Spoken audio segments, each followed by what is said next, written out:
two men dressed as fake HOA enforcers had guns pointed at my wife, and in that moment I was sure I was about to lose her forever. My heart froze as they barked threats, their weapons only inches from her face. She looked so fragile and defenseless, just a suburban mom who baked cookies and spent her mornings in yoga. I braced myself for the worst moment of my life until something happened that made me question everything. Because the terrified woman in front of them wasn't the person I thought I knew. She wasn't just my wife, she was someone entirely different. Someone who had been concealing a very particular set of skills for over 15 years. Have you ever discovered something about your partner so shocking it changes everything? That's exactly what happened to me. When Megan and I moved to Moonage Heights, it felt like the perfect reset. After years of crammed city living in San Diego, we finally had our dream home, a backyard included. I'm Lucas Parker, a 45-year-old civil engineer, and I thought I was married to an ordinary woman. I couldn't have been more wrong. At first, life in the neighborhood seemed normal, at least as normal as dealing with an HOA can get. Megan insisted on putting up a 6-foot privacy fence for her home office. She brushed it off as something related to her boring fitness work, telling me I wouldn't be interested. I didn't think twice. Looking back, that should have been my first clue. The first time I encountered Kyle Morrison, he struck me as your classic overzealous neighbor. Picture this, a tactical vest at dawn, clipboard in hand, snapping photos of our fence from what felt like 50 angles. I stood at the window with my coffee, baffled. Megan came up behind me, took one look, and her entire body language shifted. She stood taller, alert, scanning for exits, watching Kyle's hands. At the time, I thought she was just being cautious. Now I know she was evaluating him the way a trained operative would. When Kyle strutted up to our front door, puffed out his chest, and announced, "Ma'am, I'm documenting this violation of community standards," I almost laughed. Megan, however, slipped into a soft, apologetic tone I'd never heard before. "Oh, sweetie, I'll take care of this." "I'm so sorry, officer, I didn't realize about the rules." But while she played the part of the helpless housewife, she was subtly watching his every move. I noticed, but didn't understand what I was seeing. Kyle tried to make himself sound official until his badge literally fell off and hit the ground. The act would have been hilarious if not for how intensely Megan studied him, committing every detail to memory. Then Harold Brennan appeared, our smiling, friendly retired attorney neighbor. He offered to mediate with the charm of a kindly grandfather. At the time, I bought the act. In hindsight, the way he positioned himself and guided the conversation should have set off alarms. Meanwhile, Kyle marched around our property with a cheap ruler, muttering about our fence being a couple inches too tall. Our fence was perfectly legal, we had permits to prove it. But Kyle kept hammering the same point. Your wife is creating security risks. The way he said wife, like Megan herself was some kind of threat, triggered every protective instinct in me. I stepped forward, ready to confront him. But Megan gently touched my arm, urging me to let her handle it. While she appeared passive, she was secretly recording everything on her phone, pretending to scroll through messages. I thought she was letting them walk all over us. In truth, she was collecting evidence for something much bigger. Harold whispered to Kyle about sending us a legal notice. A few days later, we received the most laughable official document I'd ever seen: a Comic Sans font, lawyer spelled wrong, and an email address from Legal Girl 47. I cracked up. Megan didn't. She photographed the paper from every angle, treating it like evidence. When I asked why, she brushed it off as experience from difficult clients and claimed she'd taken self-defense classes. Later that night, I caught her texting someone. "You won't believe this amateur hour." She told me it was just a friend from the gym. Then the gossip started spreading. Kyle posted in the neighborhood forum about residents who think rules don't apply to them, dripping with sarcasm. But the tables turned when Mrs. Stone's teenage daughter uploaded a video of his badge falling off, captioned, "Karen fails at being intimidating." The clip went locally viral, and suddenly Kyle was the laughingstock of the neighborhood. I expected Megan to laugh along. Instead, she watched with a quiet, satisfied smile that hinted she knew more than she let on. When I asked about it, she simply said, "Sometimes karma works fast." But the calculating look in her eyes told me there was something else at play. That night, as we lay in bed, I couldn't ignore what I'd seen. "Megan," I said, when that guy approached, "you moved like you were ready for something. Where did you learn that?" She stayed quiet for a long time before replying, "I've had difficult clients." "You learn to stay aware of your surroundings." It sounded plausibly but not convincing. This wasn't just confidence. This was professional-level awareness, the kind you only get from training. And I was beginning to realize I didn't know my wife at all. And then Kyle escalated. He began patrolling our street in a white SUV outfitted with yellow flashing lights, crawling past our house at 5 miles an hour like some kind of wannabe cop. The harassment was just beginning. Kyle's obsession with Megan escalated quickly. He wasn't satisfied with snapping fence photos anymore. He'd upgraded to a professional camera, documenting every imagined violation. Trash cans left out an hour too early, a car tire barely crossing the driveway line. Even Megan watering her plants somehow became a water waste violation, despite the fact that there wasn't even a drought. From my window,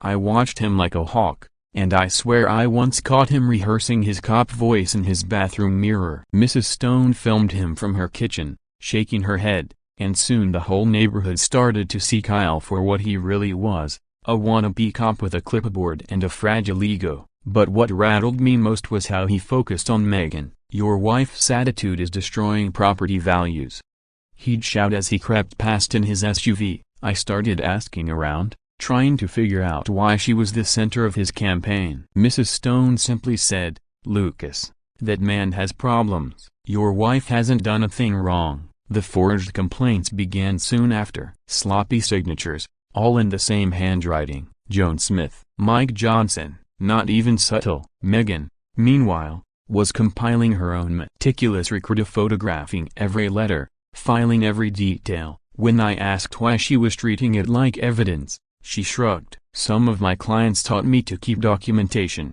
I was beginning to wonder just what kind of clients she had. The community meeting Kyle organized was a disaster and an eye-opener. He stood there with a megaphone that died mid-sentence. "This woman is hiding something suspicious." Click. Battery gone. The crowd snickered while Megan calmly filmed the entire scene, phone angled low. Kyle tried to rally, pointing at her. "That woman who thinks rules don't apply." That was it. "Stop calling her that woman.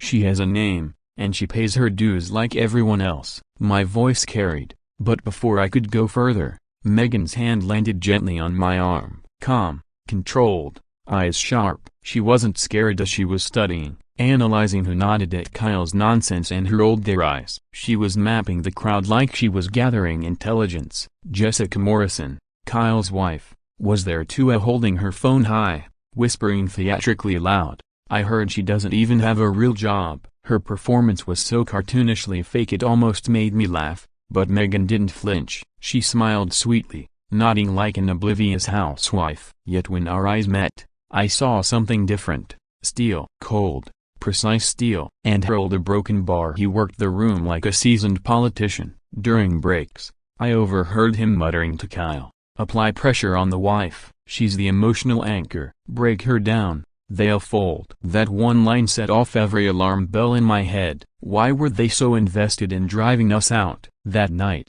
I confronted Megan. "They're targeting you." "Why? What did you ever do to them?" She was quiet for a long moment, then finally said, "Lucas, sometimes people attack what they don't understand." When I pressed about how she handled the harassment so perfectly, she leaned on the same excuse. "Some of my clients required discretion. You learn to deal with difficult people." Her words sounded plausible, but her movements told another story. She walked through our home like she was running a security sweep, checking locks, windows, entry points. Not casually, but with exact, practiced precision. When I asked about it, she brushed it off with a laugh. "Old habits from living alone." Then the childish notes started showing up, scrawled in what was clearly Kyle's handwriting. "Your fence is ugly and so is your face.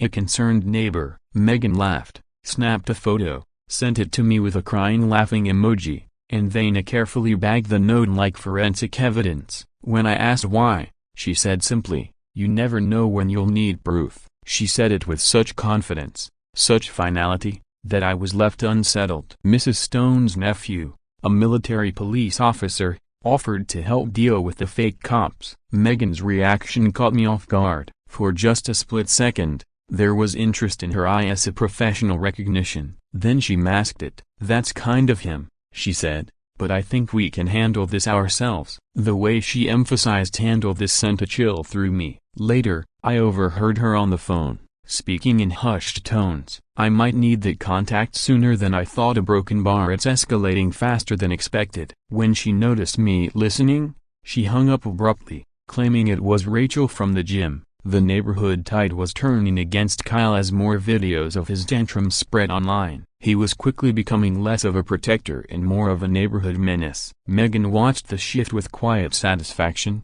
as though she had predicted it all along. "Bullies always overplay their hand," she murmured. The way she said "I'd a broken bar," she wasn't talking about playground bullies. She was speaking from experience. I finally confronted her again. "Megan, you react like someone who's dealt with dangerous people before. And the way you document everything, it's too exact. Where did you learn that?" She met my gaze, steady and calm. "Lucas, please. Trust me." Some clients required discretion agreements. But I could see the cracks forming. Maintaining her cover story was wearing on her. That night, I caught snippets of another phone call. "The situation is escalating. Might need backup. Can't compromise the mission." Mission? What kind of fitness trainer talks about missions? I didn't have long to wonder. The next morning, Kyle brought in reinforcements of his cousin Tony Valdez, an unemployed security guard from Arizona willing to play fake cop for $500. The two of them arrived at our doorstep in the most pitiful excuse for a police operation I'd ever seen. Tony's badge literally read "Police" instead of "Police." His cap sagged down over his eyes, and when he tried to puff out his chest in some show of authority, the badge wobbled loose, clattering onto the ground. And that was just the beginning. Tony's badge hit the ground just like Kyle's had weeks earlier, and I couldn't help but think the whole thing belonged in a bad comedy sketch. But Megan didn't laugh. For a split second, her body shifted to stand slow, balanced, defensive yet before she caught herself and slipped back into the role of confused suburban wife. Kyle puffed up his chest and announced, "We're here about your wife's suspicious activities." Tony stood beside him, nodding solemnly like his plastic badge actually meant something. "Suspicious activities? She trains clients out of our home gym," I snapped, protective instinct taking over. But Kyle had already rehearsed his script. "Your wife has been photographing our patrols." A complete fabrication. Megan played her role flawlessly. "Officers, I don't understand a broken bar. What could I have possibly done wrong?" Her voice was pure innocence, but her eyes told another story. She was scanning, cataloging faces, memorizing exits, reading their every move. Later, when I asked how she knew to do that, she brushed it off with her usual line, "Old habits from difficult clients." But what kind of personal trainer prepares escape routes? The absurdity of these two fake cops was almost too much. Tony's badge was obviously plastic, his holster empty, yet when his hand drifted near his hip, Megan's body reacted instantly. She angled her stance, weight shifting like someone trained to handle a real threat and not someone who took a weekend self-defense course. Then came the demand, "We need to search your house. She's hiding something. We've got reasonable suspicion." I felt my stomach twist. Part of me thought, fine, let them look. We've got nothing to hide. But Megan shut it down immediately, calm and precise. "I'm sorry, but you'll need a warrant for that." The way she said it measured, authoritative startled even Kyle and Tony. They weren't expecting her to know the law that well. And when both of them reached for their weapons again, Megan didn't flinch. She didn't just step back as she positioned her body to cover multiple angles at once, ready to counter both men if things escalated. Afterward, I confronted her. "Megan, a broken bar. You angled yourself like you were ready to fight two people at once. You knew exactly what to say about warrants. What aren't you telling me?" For the first time, I saw genuine conflict flicker in her eyes. "Lucas, a broken bar. I can't explain right now. Please, just trust me." "Can't, not don't want to." It sounded like Rule S, official Rule S were keeping her silent. That night, I did my own digging. I googled Tony's badge number. Turns out, It wasn't real at all. It was from a prop department for a TV show. These guys weren't just neighborhood busybodies, they were running some kind of scam. When I showed Megan, she didn't even look surprised. I figured as much, she said coolly, like she'd already confirmed it herself. How did you know? I asked. Her answer: you pick up things when you work with people who have security clearances. Security clearances? What personal trainer talks like that? The threats escalated after that. Kyle sneered. Your wife thinks she's clever, Tony would add. We'll put her in her place. Their act was too coordinated, like a routine they'd practiced. Megan recorded everything, but not like a nervous homeowner collecting evidence for the HOA. She was methodical, precise, like she was building a case file for federal investigators. When I questioned her, she simply said, some problems require more than local solutions. The way she said it made my skin crawl. Harold wasn't just lurking on the sidelines anymore, he was coaching them. I overheard him instructing them to create obstruction patterns and to document Megan's refusals as legal grounds. This wasn't petty HOA drama anymore, it was organized. And Harold knew far too much about procedure for some retired attorney. Megan noticed too. She studied him carefully, then whispered to me, that man isn't who he says he is. The standoff peaked when Kyle shoved fake paperwork in her face while Tony toyed with what looked like a taser. Megan didn't flinch. Her calm wasn't the calm of someone trying not to cry, it was professional calm,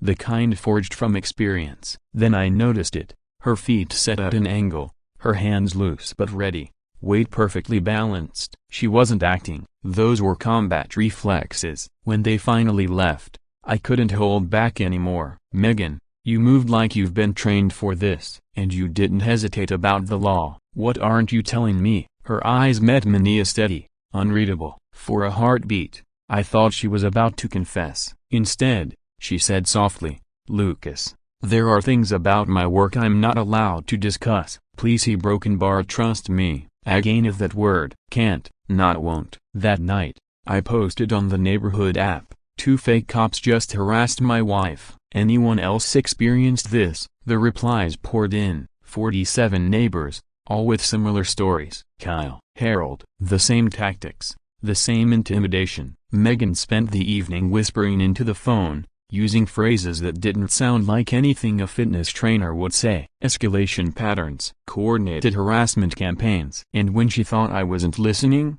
I heard her murmur, this isn't just bullying. They're running an operation. Operation, who in her line of work uses that word? But when I asked about it, she smiled and said it was just Rachel from the gym. The next morning, Jessica Morrison appeared at our door, clutching a bottle of wine, tears in her eyes, ready to confess something that would blow everything wide open. Jessica Morrison appeared at our door carrying a bottle of wine and what she called apology cookies, though they looked suspiciously like they'd come straight from a store shelf. She was dressed in fake blue eyes, clearly makeup from a drugstore, and dabbed at her eyes with waterproof mascara that somehow produced no actual tears. Her entire demeanor screamed performance rather than sincerity. Megan welcomed her in with flawless suburban politeness, but I could tell she was analyzing every movement, every word. Jessica launched into a dramatic tale about Kyle's supposed abuse. But while she was weaving her story, I noticed her subtly angling her phone to snap pictures of Megan's home office through the bathroom mirror. This wasn't a confina, it was surveillance. Watching Megan handle her was like witnessing a strategic chess game. Jessica probed for details about Megan's past and her work, but Megan played along, deliberately feeding her false information. I just do part-time tax paperwork for neighbors, she said lightly, as though she were a simple housewife with a knack for spreadsheets. I could tell she was testing Jessica, inserting little lies to see where they resurfaced. Later, Megan showed me the tissue Jessica had used to wipe her tears. There wasn't a drop of water on it, only smudges of cold cream smeared to mimic crying. Who even does that? I asked in disbelief. Megan just gave me a knowing smile. Someone who thinks they're clever, but isn't nearly as good as they believe. She photographed the evidence and filed it away, building her case piece by piece. Sure enough, within hours Harold was on the phone with Kyle, their conversation peppered with clumsy spy jargon. Target mentioned tax work, a pursue financial angle.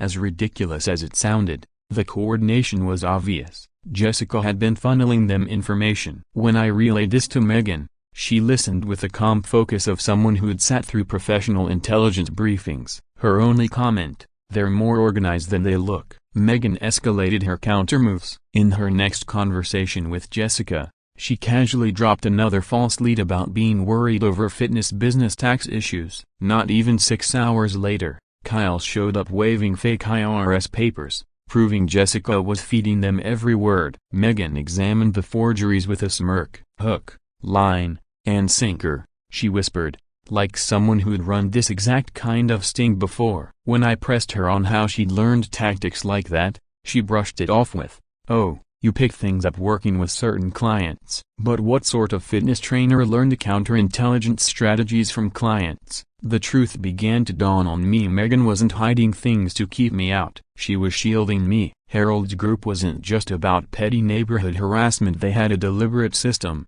one aimed squarely at military families. Victims started speaking up in our community forum, sharing eerily similar stories of phony HOA fines, trumped-up complaints, and selective targeting of families with service ties. Megan studied these accounts like she was piecing together an intelligence report, noting patterns I couldn't see. That's when she reached out to someone named Elena. The call was short, clipped, and professional. "We've got an organized harassment issue in Moonage Heights, targeting military families. Can you dig into Harold Brennan and Kyle Morrison?" The way she phrased it sounded anything but casual. It was the language of someone used to making official requests. When she hung up, she finally looked at me with something between relief and resolve. "Lucas, this isn't just neighborhood bullying. Kyle and Harold are targeting families like ours for a reason." That night, she gave me the most honest explanation I'd ever heard from her. "I can't tell you everything,"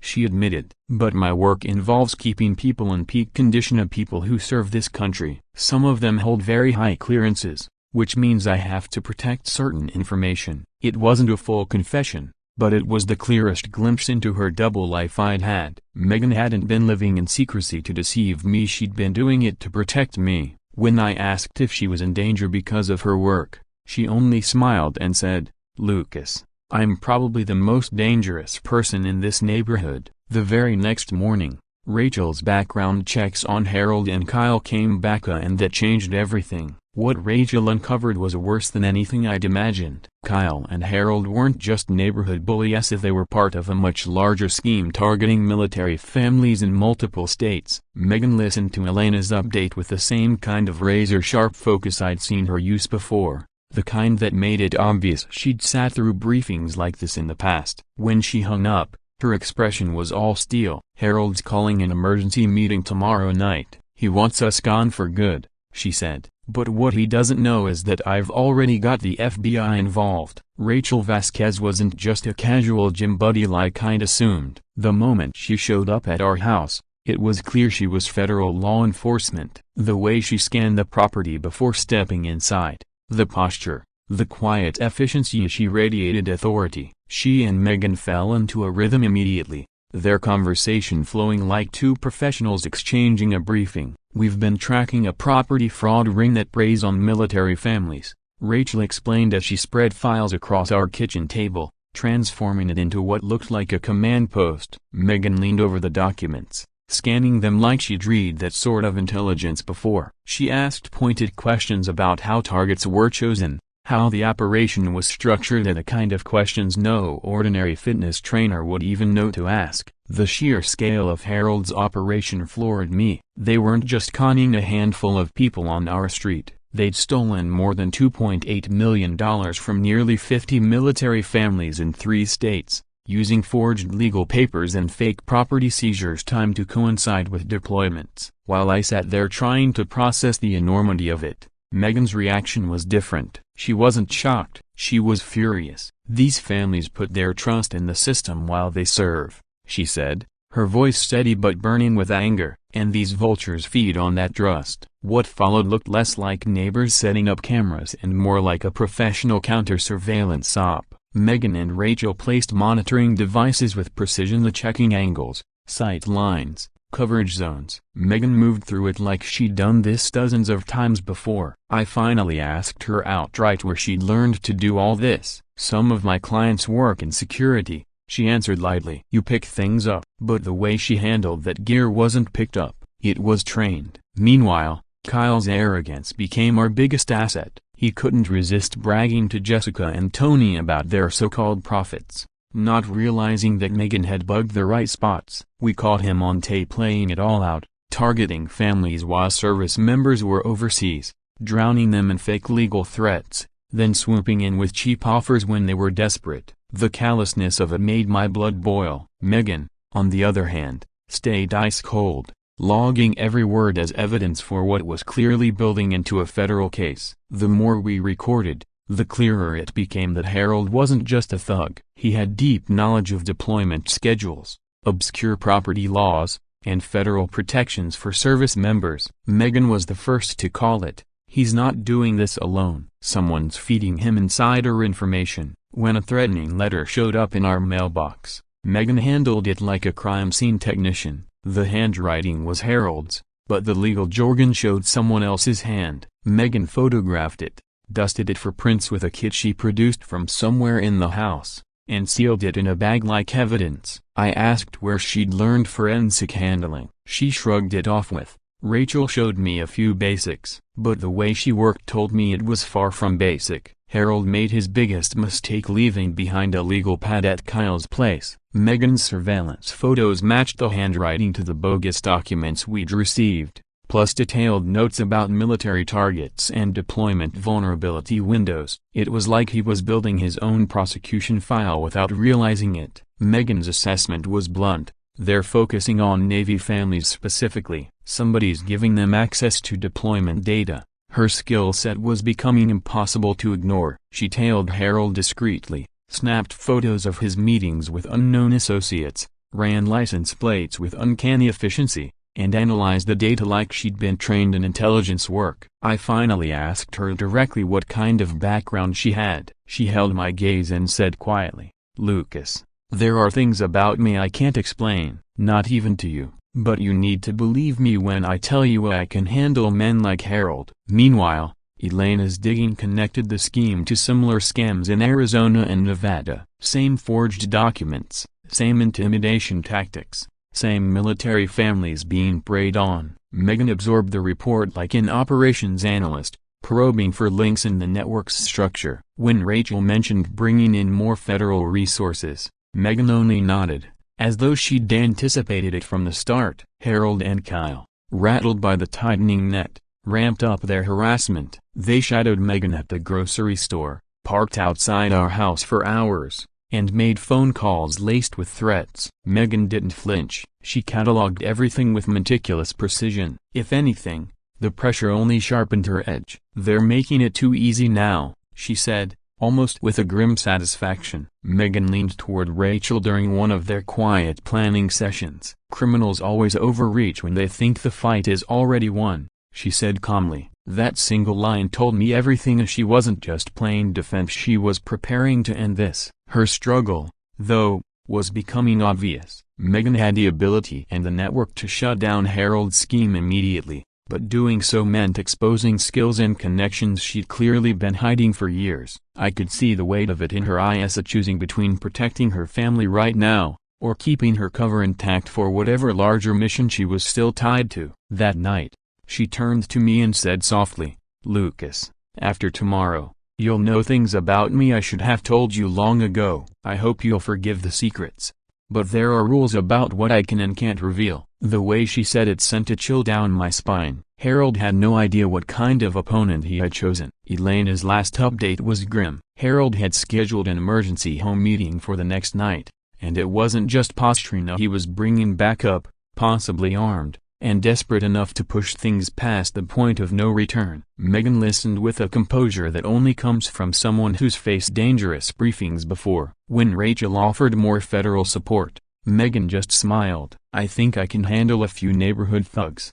That wasn't arrogance, it was a professional's assessment of the threat. The meeting itself was staged like some bizarre trial. Harold had set up the community center with Kyle and Tony dressed in tactical style gear, Kyle with actual handcuffs and a real firearm, Tony waving around his fake taser and bogus arrest paperwork. Jessica handed out neatly prepared binders filled with fabricated evidence, trying to sway the neighbors with fiery speeches about community safety. Roughly half the neighborhood showed up. Some were too scared of Harold to oppose him. Others looked doubtful about the spectacle. What none of them knew was that Megan and Rachel had already placed FBI agents around the building, ready to move. Kyle and Tony strutted around the room, pretending they were some kind of authority figures. Kyle even declared to the crowd, "These officers are here to protect this community from residents who refuse to comply with security enforcement." Tony nodded along, gripping his plastic taser like he was in an action film. The audience was unsettled,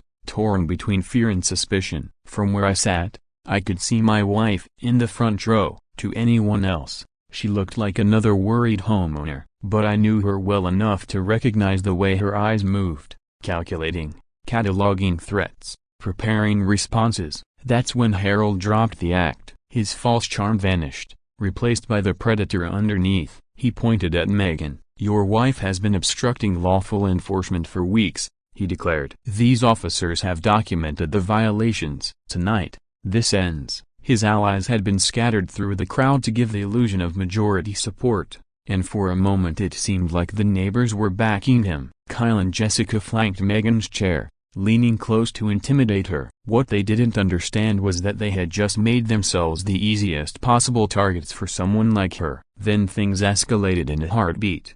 Kyle pulled his gun, Tony raised his taser, and both leveled their weapons at Megan. Gasps and screams rippled through the crowd as panic set in. "We're done playing games with your wife," Kyle shouted, finally brandishing actual lethal force. Tony chimed in, "Yeah, we run this neighborhood." My stomach dropped. I shouted, "Please don't hurt my wife. There are two of you with weapons." I stepped forward, though I knew I couldn't stop them. Around us, neighbors scrambled for cover, phones out, calling 911. Harold, unbelievably, stood back like a conductor orchestrating chaos, convinced this show of force would finally break us. What nobody in that room expected was that my ordinary housewife was about to end it all in seconds. Megan exploded into motion. In less than 3 seconds, she stripped Kyle of his gun, disabled Tony's taser, and had both men pinned to the ground in submission holds that screamed military combat training. The room went from chaos to stunned silence,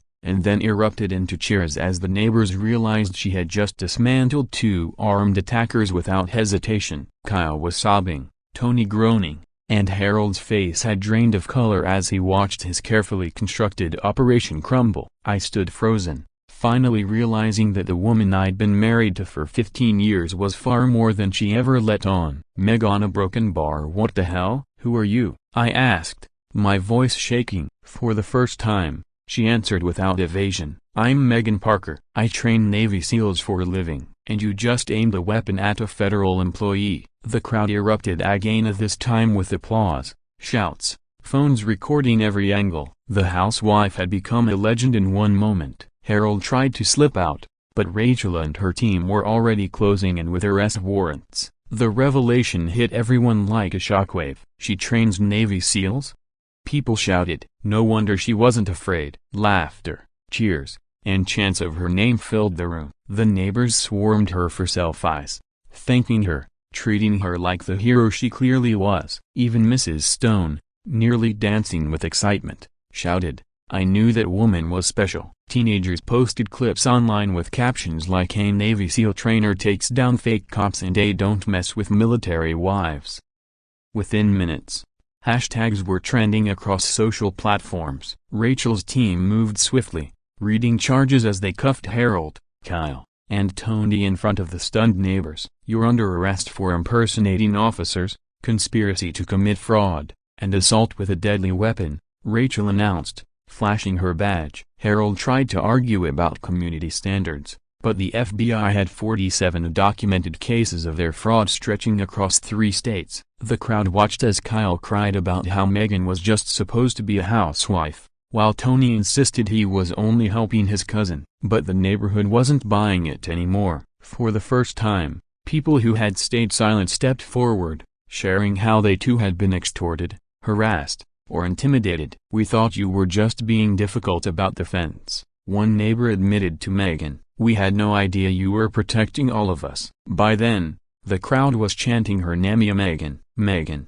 Like she was the champion of the whole community. And in truth, that's exactly what she had become: property theft. The agent explained, "Your neighbor Meghan's expertise gave us the evidence we needed to shut this entire operation down and arrest those responsible." The entire crowd was stunned. No one could believe that our quiet suburban block had been at the center of a federal investigation, or that the woman they thought just taught fitness classes was actually responsible for training America's most elite warriors. But the biggest shock hadn't even landed yet. As agents processed the scene, Harold tried one last desperate move. During his arrest, he sneered, "You want to know why I went after military families? Because they ruined me." In 2019, one of them sued me for contractor fraud. That lawsuit destroyed my business, my reputation, everything I built. So yeah, this was personal. His hatred wasn't random, it was revenge against a community that had once held him accountable. To Harold,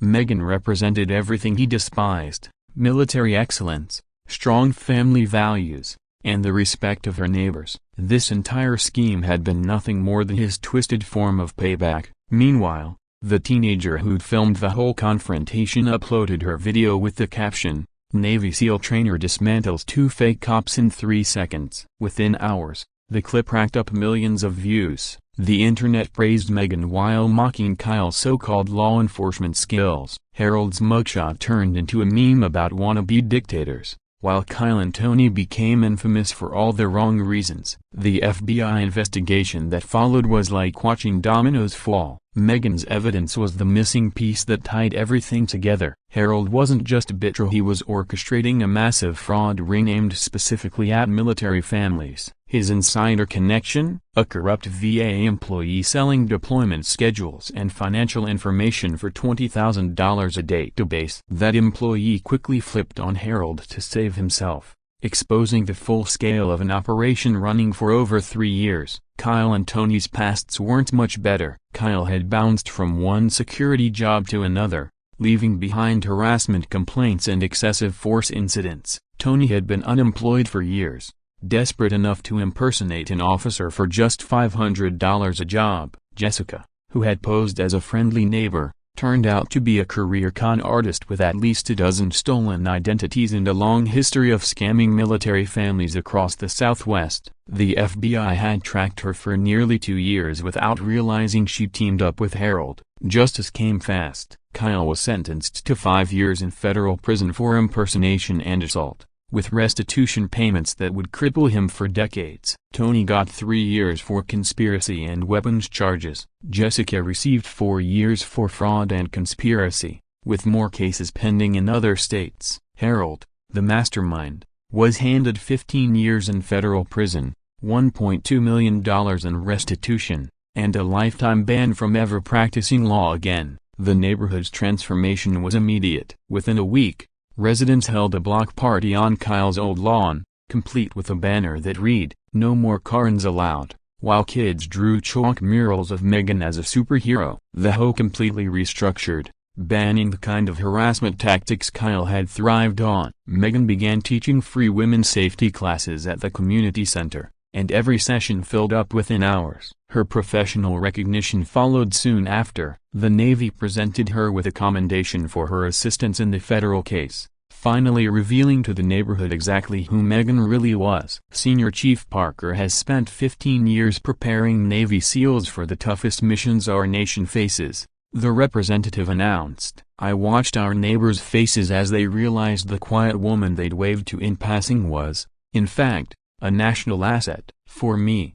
the experience hit deepest. For years, I believed my job was to protect my wife, to be the strong one shielding her from danger. Learning that she had been the one protecting me, our community, and even our country all along was humbling and left me more in awe of her than ever. I spent 15 years thinking my job was to protect my wife," I told a local reporter who came to cover the story. "But the truth is, she was protecting me, this neighborhood, and even the countra while letting me believe I was the strong one. I'm the luckiest man alive. The internet frenzy that followed was unreal. The clip of Meghan effortlessly disarming Kyle and Tony exploded to 5 million views in just a week. Reaction videos poured in, and military spouses nationwide began sharing their own stories of hidden strength. The #Navy wife versus 2 cops became a rallying cry for resilience, inspiring families everywhere. Meghan launched her own social media page soon after, posting short lessons on self-defense and awareness. Within weeks, tens of thousands were following her, eager to learn how to stand up against intimidation. In the quiet moments after the chaos, Meghan explained why she had kept everything secret. "I signed documents that forbid me from telling anyone, not even you," she admitted during one of our late-night talks. "If I had ever broken that rule, I could have lost my clearance, my job, and risked the safety of the very people I train. Those SEALs and their families count on me to protect their trust." Realizing the immense responsibility she'd carried in silence only deepened my respect and admiration for her. The story had one more twist 6 months later. Kyle gave a jailhouse interview that went viral for all the wrong reasons. "She was supposed to be just some housewife," he whined, still struggling to grasp how badly he'd miscalculated. "How was I supposed to know she trains Navy SEALs? She looks so normal." The internet had a field day with his complaints, spinning them into memes about the danger of underestimating quiet neighbors. Harold's mugshot, meanwhile, became a widely shared warning about what happens when you target military families. Today, our neighborhood is the complete opposite of what it once was. The fence that sparked this chaos still stands, but now it borders a yard where kids play and parents laugh together over coffee. The HOA has reformed, people look out for each other, and everyone knows they live next to someone extraordinary. Meghan continues her classified work, while I stay busy with my engineering projects. But now we both understand that the strongest marriages aren't about one person shielding the other. They're built on mutual trust, respect, and sometimes the shocking discovery that your spouse could take down a small army if necessary. They say behind every great man is a great woman. In my case, behind this average guy stands a woman who could dismantle a team of trained operatives before breakfast, and a few arrogant bullies learned that lesson the hard way. So there you have it. The day I discovered my seemingly ordinary wife was one of America's elite military trainers. Kyle, Tony, and Harold thought they were intimidating a vulnerable housewife, but instead they ran headfirst into a warrior in disguise. The lesson: never assume you know someone's strength based on appearances. That quiet neighbor next door might just be protecting the country in ways you'll never see. If the story of neighborhood justice and hidden strength struck a chord with you, make sure to hit that like button. It helps us Adja Stories keep bringing you incredible true tales like this one. My name's Lucas, and I'll see you in the next video where we'll uncover yet another unbelievable story proving that reality is often stranger than fiction. Until then, remember, you never really know who you're dealing with, so maybe think twice before picking a fight with the person next door.